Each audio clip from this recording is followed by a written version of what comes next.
Hi Leo, mid-month of June, mid-June 2025. Ito na po ang inyong reading. Kuha tayo ng ilang guidance, advice, messages na marahil kailangan yung marinig ngayon. Will be straightforward, hopefully, tayo po ay live na live sa YT. Babalikan ko kayo guys. After nito, anong kailangan yung marinig ngayon? Leo, para sa taong nakikinig right now, message. Guidance para sa mga Leo, mid-June. Ito the Three of Cups. The Three of Cups, mid-month of June, Leo, para sa'yo na nakikinig right now. May sign gabay po. May umaangat. Hindi natin pipigilan. Okay. Leo, guidance for you. May sign gabay po. Mid-June 2025. Ang bilis ng araw, no? Nandito na tayo. Okay. Isa-isahin po natin. 3 and 4 of Cups. 4 of Cups is in reverse. Leo. Justice card. 5 of Pentacles reverse. The Judgment. 2 of Cups. 2 of Swords, Tuos, and the Hangman. Okay. Leo. May kaliwanagan, maaring merong ma-reveal sa'yo. Hindi kailangan laliman yung salita na yun. Ma-reveal na katotohanan or merong umangat na katotohanan, balita, impormasyon. Merong something parating. More on relationship, partnership yung aking nakikita dito. Unang-una na, the Three of Cups. No matter what your relationship status, Leo, pwede itong about sa ilang kaibigan, your social groups, group of friends, pakita natin sa live. Justice, Two of Cups, personal, why not, or professional na relationship. May something ganap, may kaliwanagan dyan, or may celebration ba kayo na aatenan? Maaring merong party invites. Again, mapa-business man po, or personal invites. Why not? Mas merong dito, pagkaklaro, or maybe a reminder na maging clear lang kayo sa bawat intention nyo sa inyong buhay na tinatahak. Buksan nyo ang inyong mga mata. For some of you, maaaring nagiging indecisive pa. If ever meron kayong binubuong decision ngayon or gustong pag-action, hindi nyo kailangan madalian. The Hangman. It's okay to pause. Pag-delay-nilayan, if ever meron talaga, meron kayong pinag-iisipan, pinagpaplanuhan, na gawin, or plano ba ito? Sa aking ilang na-mention, party, kasiyahan, kahit sa mga susunod na linggo or buwan ng taong ito, why not? Reunions, diba? Minsan ngayon pa lang nagpaplano na ang ilan.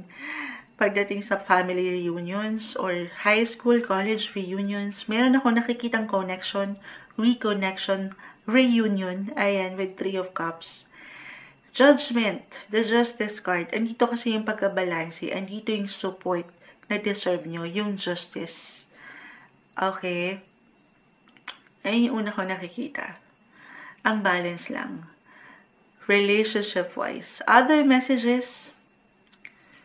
Okay. Kung hindi yan mag-apply at parang wala naman sa ilang koneksyong ito ang inyong focus. Love. Love pa rin ha. Parang relationship pa rin.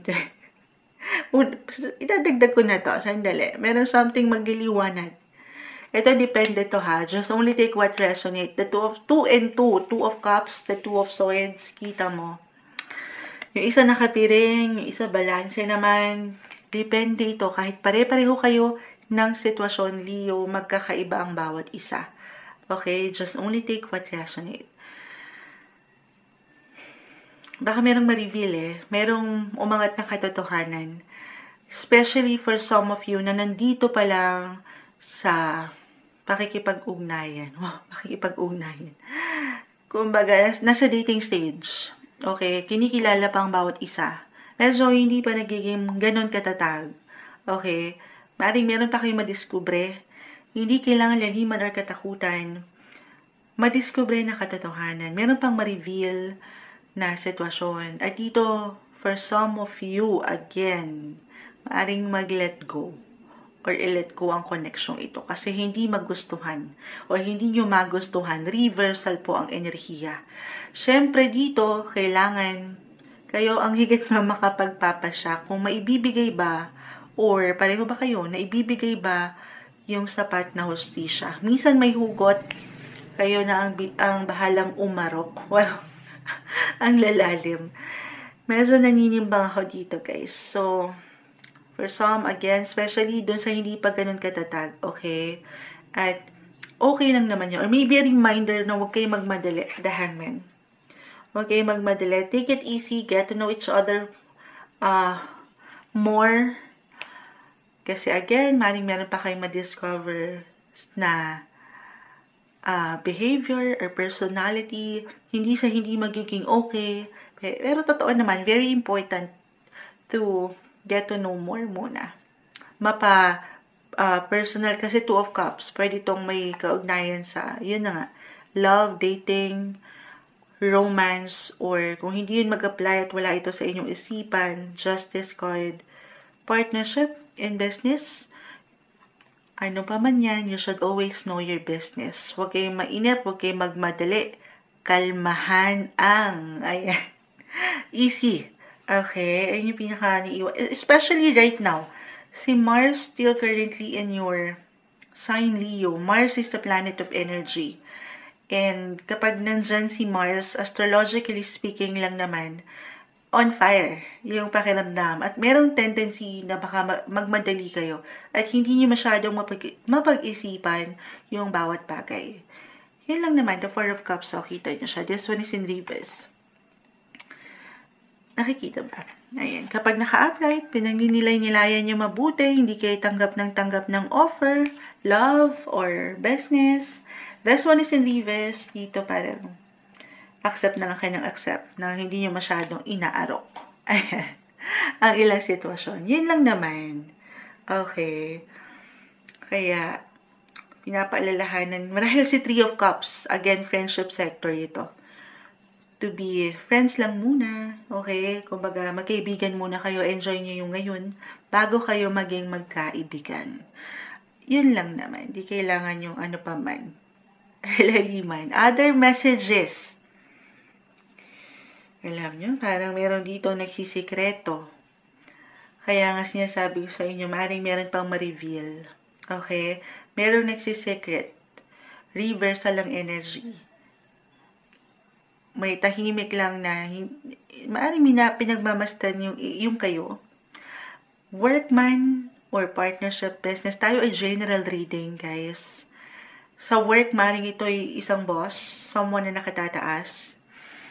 Pinagmamastan na kayo. Nakikita yung bawat efforts nyo. Yes. Oo. At dito merong celebration. Pero it will take time marahil. Okay, hindi agad-agad. So, kalmahan. Yun pa rin. Patience, more patience.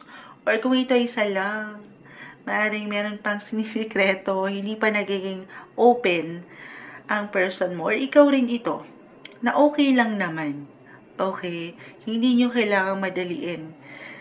Lalo pat, papakiramdaman muna ang mga bagay-bagay. Other messages, money-wise, the 5 of Pentacles po, is in reverse. The Justice card. Okay, this can bring financial rewards. Yung justice na deserve nyo. The 5 of Pentacles is in reverse. May kaalwanan, yung security, merong improvement. Okay, gaano man kalaki, kabongga, again, sa reality, magkakaibang bawat isa. Pero kung ikukumpara nyo yung ilang galawan, nitong mga nakalipas na linggo or buwan, mas merong improvement kayo or mararamdaman nyo na mas okay ngayon. Okay? May financial stability ako nakikita. Unti-unti. Pero kung meron man kayong problema or kailangan solusyonan, mahaharap nyo yan. Ngayong mid-month of June 2025, ito yung guidance advice na marahil kailangan nyo marinig. Leo.